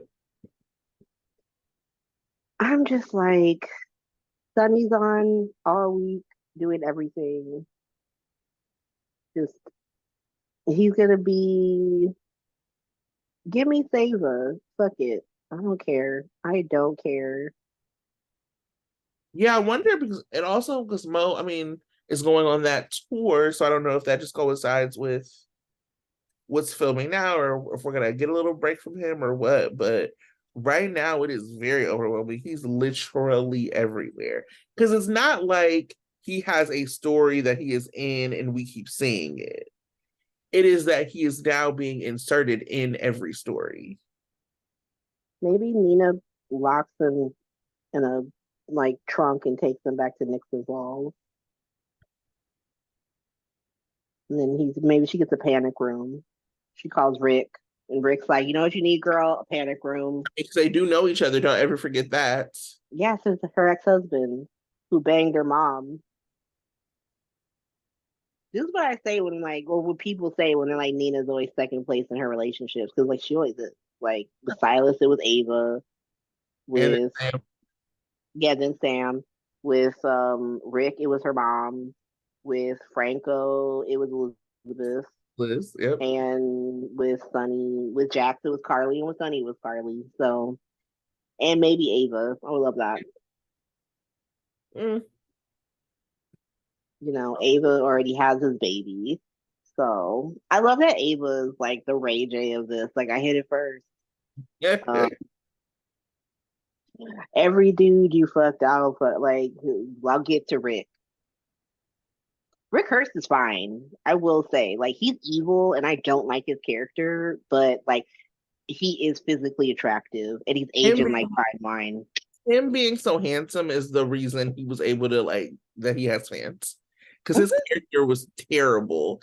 But you saw him on screen and you were like, well, When he came back with the silver hair, I was like, I could Rick fine. He is. I don't know. It's something about them soap men who they're aging well. Greg Vaughn is aging well. He looks better. then when he was playing Lucky, 100%. Jackson Montgomery aging well. You know, We need more lawyers in this town. I'll take them. come on. All right. Well, that's the week. Next week, we will probably not be recording. I'll be in LA seeing Kelly Monaco. Exciting, exciting. Soap Girly Summer. And then the following week, we will see. So we might be on hiatus. But make sure that you subscribe to us. And then you will get alerted when we are back. Thank you. See you soon. All right. Thank you. Bye.